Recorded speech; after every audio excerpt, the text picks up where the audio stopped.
Graça e paz, Deus abençoe a todos. Estamos de volta e, mais uma vez, temos aqui um material sobre Apocalipse. Osborne, é um comentário exegético aqui sobre Apocalipse, Grant Osborne. Não existe tanto material sobre o livro de Apocalipse como nós gostaríamos, tá? Isso é fato. Tem sido considerado, inclusive, esse é um dos autores que considera o livro como um livro de difícil, difícil entendimento, né? Como difícil explicar. Deixa eu usar aqui as palavras do autor. Apocalipse é um livro de difícil interpretação. Difícil interpretação. Apocalipse é um livro que tem um caráter, tem uma característica de continuidade profética. Então, Apocalipse é um livro que está totalmente permeado com a mensagem profética, inclusive os textos do chamado Antigo Testamento, as mensagens proféticas, elas são reapresentadas. Quando se fala de profecia, fala assim, cumprimento das profecias ou estabelecimento de uma dinâmica em relação ao cumprimento. A profecia, todas as profecias da Bíblia, elas têm um objetivo único: revelar o Cristo, revelar o Messias, revelar o Salvador proposto por Deus, o qual resgataria a humanidade da condição do pecado, tá? Jesus Cristo. Jesus Cristo é a chave hermenêutica. No Brasil nós temos alguém que fala isso, que é o reverendo Caio Fábio. Muito criticado, muito criticado, muito criticado, mas ele não é o primeiro a falar isso. Eu me refiro mais propriamente a Strong, né? O Strong, o teólogo americano, é um dos que compreendeu isso, e a teologia dele deixa essa, essa convicção plenamente evidente. Você encontrará isso nos ensinos dos reformadores, no período da Reforma Católica, nos reformadores, a convicção de que Cristo é a revelação de Deus para a salvação da humanidade, a profecia viva, encarnada, a palavra de Deus viva entre nós, nos resgatando do pecado. Se você tiver tempo e paciência, você vai encontrar esse pensamento, essa verdade lá atrás, né? Um dos que deixa isso evidente é Agostinho, ou Santo Agostinho, o famoso bispo da cidade de Hipona, que ficava no da, norte da África, do continente africano, a África romana, né, que integrava, que fazia parte do Império Romano. Santo Agostinho, o material por ele publicado, você pode perceber um desenvolvimento de jovem filósofo para um ancião, um teólogo. Então tem essa transição daquele que entra na busca pelo saber, querendo aprender sobre as artes retóricas, sob um viés filosófico, e a sua vida acaba o conduzindo à fé em Deus através de Cristo Jesus. Então há um desenvolvimento teológico e um amadurecimento espiritual. Então, Santo Agostinho, ao fim da sua vida, nas suas retratações ou reconsiderações, ele coloca os ensinos, os estudos, o material por ele publicado, tem como viés, como objetivo, exaltar a glória de Deus em Cristo Jesus. É Jesus Cristo. Jesus Cristo é a chave. Jesus Cristo é a resposta. Jesus Cristo é o verbo de Deus. Jesus Cristo é a palavra de Deus. E isso está claramente dito no livro de Apocalipse. É claro que a profecia tem toda uma linguagem, tem uma série de simbolismos. Por quê? Aquele que recebe a revelação, ele a experiencia não como um acúmulo de conhecimento, não é uma questão de informações na memória. Ele vivencia tudo que está narrado, tudo que está escrito aqui no livro de Apocalipse. O apóstolo, ele viveu, ele viveu essa experiência como se tivesse presenciando a história, os fatos, os acontecimentos. Tanto que ele é protegido por um anjo. A revelação, ela é mediada por um anjo enviado por Cristo Jesus para garantir que o ministro aqui, o apóstolo João, tivesse a compreensão correta e não sofresse nenhuma sequela, não sofresse nenhuma consequência inesperada ou indesejada em relação ao conhecimento, literalmente, né? O conhecimento a ele dado, a ele revelado. Existe essa proteção, essa característica.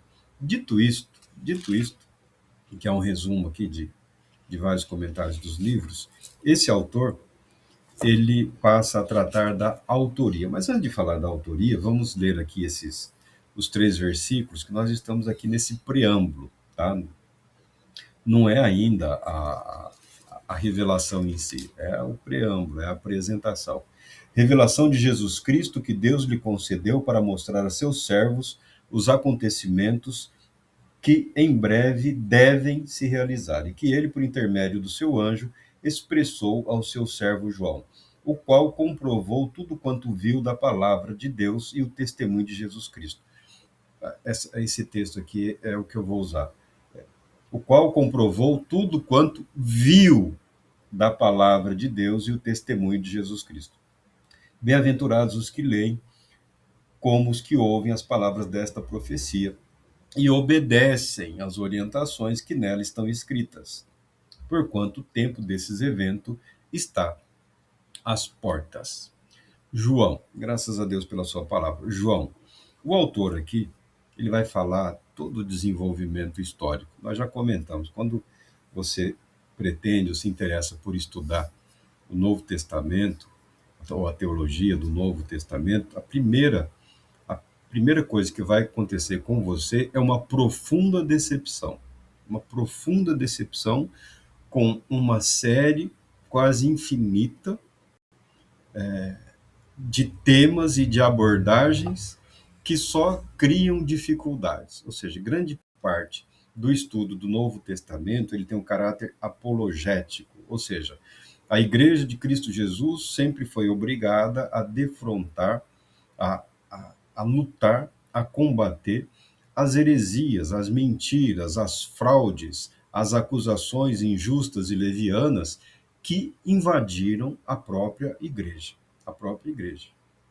O maior desafio do cristianismo, das igrejas cristãs, é permanecer fiel a Cristo Jesus. Essa é a convocação do livro de Apocalipse, um chamado à fidelidade, um chamado à obediência, um chamado a que permaneçamos naquilo que nós confessamos. Jesus Cristo, o nosso Senhor, o único mediador entre Deus e os homens, o Salvador da humanidade. Então, a autoria é simples. João, começa com João. A pessoa se identifica como João, foi aceito como João. João quem? João o apóstolo.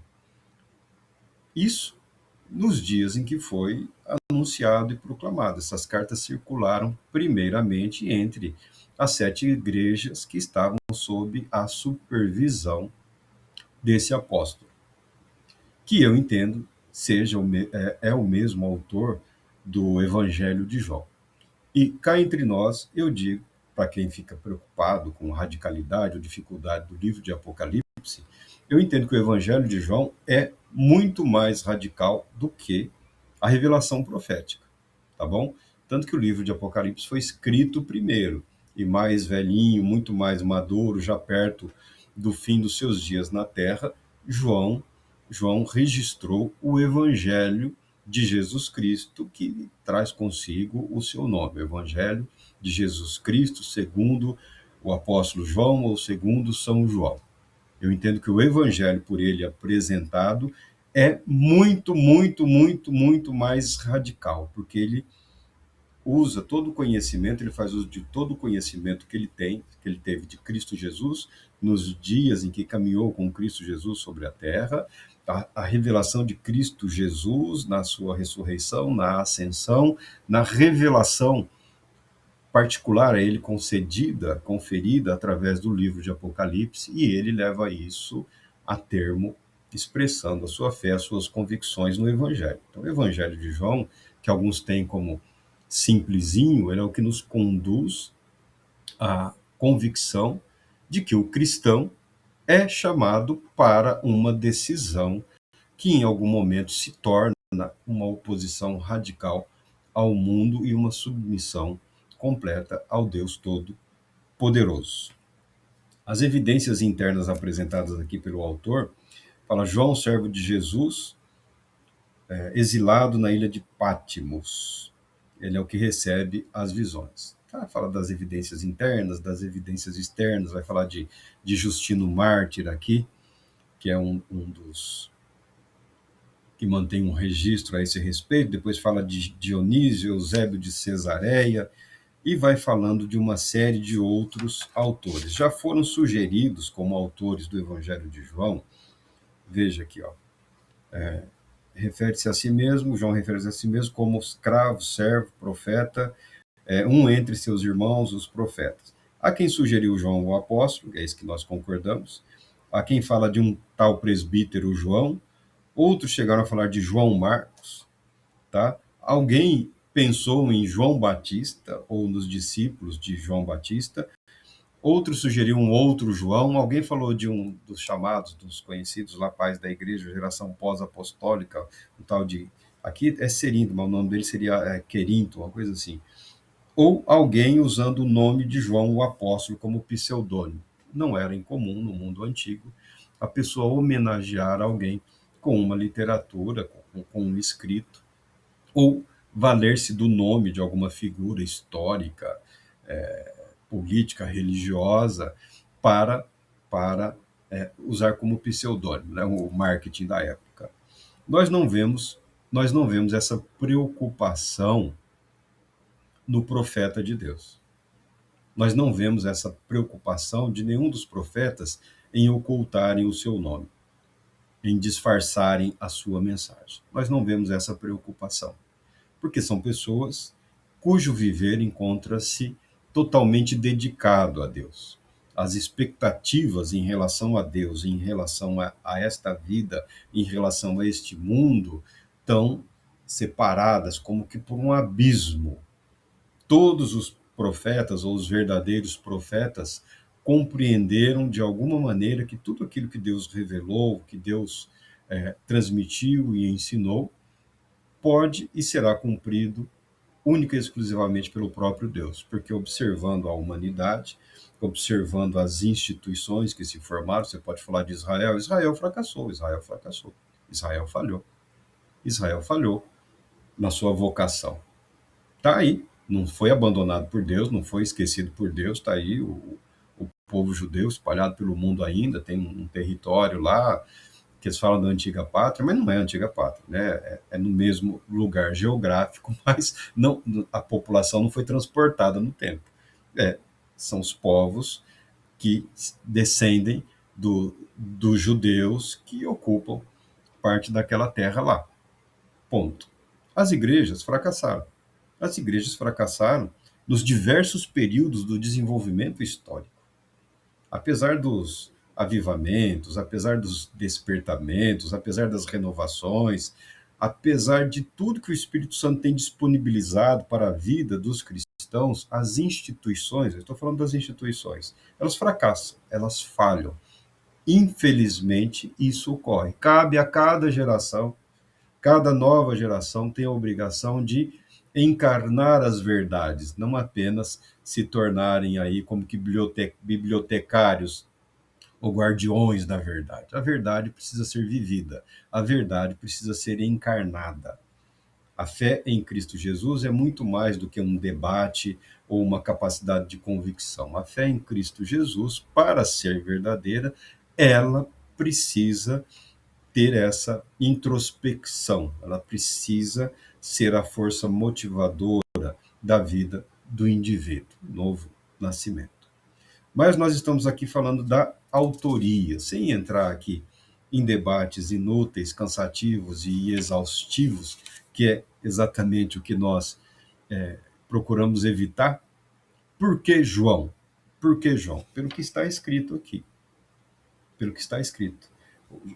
A seu servo João, qual comprovou tudo quanto viu da palavra de Deus e o testemunho de Jesus Cristo.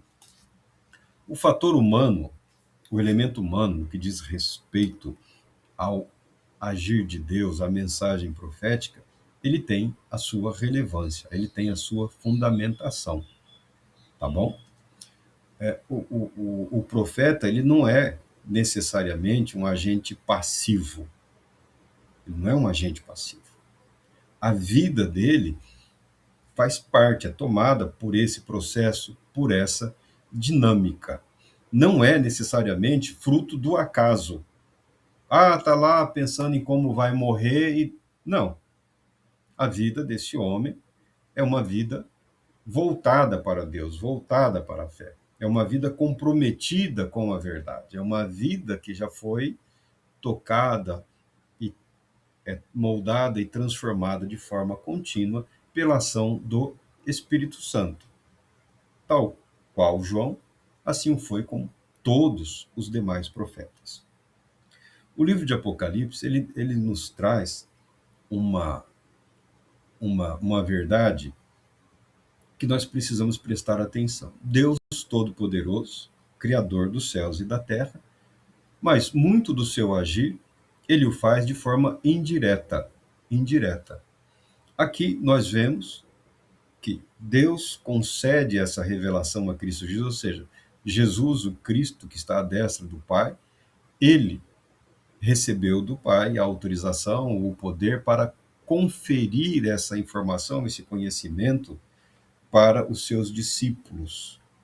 E o faz através de um anjo. E o faz através de um anjo. Você pode pensar, mas por que através de um anjo se está o Espírito Santo atuando na vida da igreja? Por que não? Por que não? A própria mensagem profética, ao longo da história da humanidade, ela foi anunciada através de homens, do elemento humano, como prenúncio e confirmação do que a Bíblia revela. O verbo de Deus, a palavra de Deus, se fez carne, se fez humano.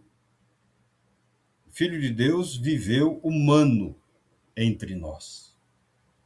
E como homem, pleno e perfeitamente homem, ele cumpriu toda a vontade de Deus. Tá? Então, há uma coerência absoluta, há uma concordância absoluta.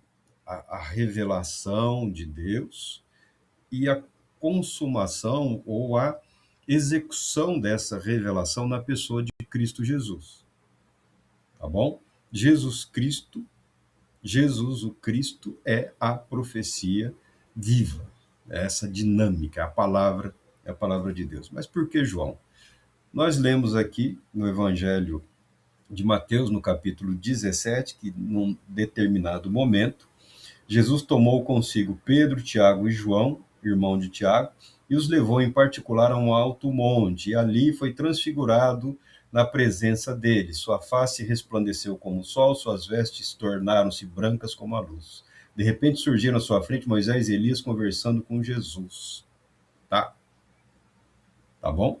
Essa revelação que depois você perceberá a maneira como Cristo é mostrado para João, como ele é visto para João, não é algo totalmente inédito ou novo na experiência cristã de João. João já havia sido preparado, tanto João quanto Pedro e também Tiago já haviam sido preparados com a devida antecedência quando Cristo revelou a sua glória para esses três de forma reservada. No livro de Apocalipse, você tem uma visão que se aprofunda, que vai além.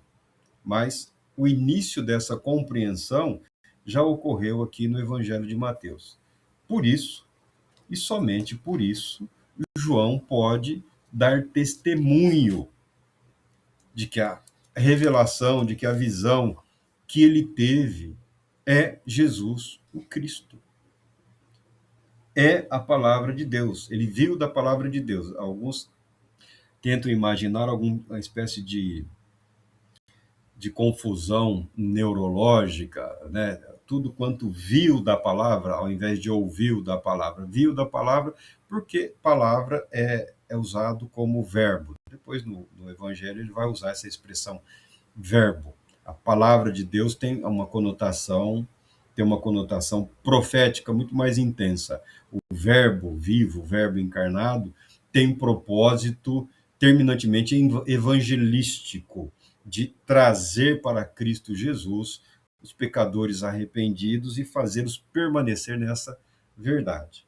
Então, buscando compreender, é claro que nós não conseguimos compreender ou decifrar totalmente o que está numa linguagem simbólica. Está protegido numa linguagem simbólica justamente para isso, para evitar que alguém saia por aí dizendo que tem aqui a chave para a interpretação dos eventos recorrentes na história da humanidade.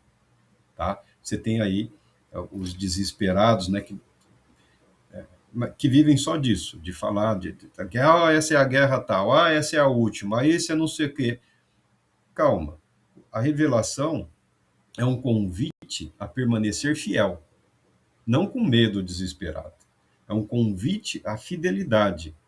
É um convite a aceitar que Deus permanece fiel, ainda que a humanidade se torne infiel ou se rebele contra Deus. No final das contas, é um convite à aceitação individual da verdade. Alguns teólogos, algumas instituições falam muito da a igreja, a igreja, a igreja, a igreja, a igreja. Tá, e pouco explicam sobre qual igreja é essa, onde ela está e como ela se reúne. Essa igreja só pode ser vista pela fé. Ela não está limitada a nenhum grupo humano. Ela está presente em diversos ambientes, em diversos lugares. Nós temos a igreja glorificada, né, os santos que já partiram, e nós temos aqui a chamada igreja militante, que está aqui na luta, que está aqui, que estamos aqui na batalha. Qual é essa igreja? Não é questão de nome, não é questão de histórico, não é questão de organização eclesiástica. É uma questão de indivíduos que foram tocados pelo Espírito Santo, que foram tocados pela palavra de Deus, que foram regenerados, formam a igreja de Deus. Numa das figuras usadas pelo apóstolo Paulo, constituem o corpo de Cristo, ou pelo menos deveriam constituir o corpo de Cristo aqui na Terra, numa visão profética, né, em termos de expectativa, ao anseio, ao desejo de estarmos unidos com Cristo Jesus. Na profecia tem essa apresentação da igreja, ou do corpo de Cristo, como a noiva do Senhor. É uma figura de linguagem, no que diz respeito à expectação de uma alegria eterna, da consumação de um pacto que não pode ser quebrado, como era o noivado no mundo antigo. O noivado no mundo antigo era uma etapa do casamento, e o noivado não poderia ser rompido. Tá? Então, apresentar essa ideia, esse conceito da igreja, do corpo de Cristo como noiva, diz respeito a isso, a certeza da consumação de um pacto, de uma aliança que, uma vez firmado, não pode ser rompido. Por isso, nós não temos nenhuma dúvida de que o autor do livro de Apocalipse é o apóstolo João, o mesmo que escreveu as cartas, né? E o mesmo que escreveu o Evangelho de João. Aí quem quiser se aprofundar em dúvidas e questionamentos sem fins, boa sorte. Parte do material teológico está limitado a isso, tá? Ó, sabemos que mas talvez, e acaba criando na mente de alguns, principalmente de jovens pouco preparados, uma certa instabilidade no que diz respeito a substância, a essência ou a veracidade da palavra de Deus. Quem escreveu o livro de Apocalipse, ele diz aqui, ele mesmo se anuncia, ele assina. João, servo do Senhor Jesus Cristo. Não temos nenhum motivo para duvidarmos que tenha sido o apóstolo João, que viveu pela, pela fé e presenciou a transfiguração. João, Tiago e Pedro. Esses três deram testemunho verdadeiro do que está contido no livro de Apocalipse.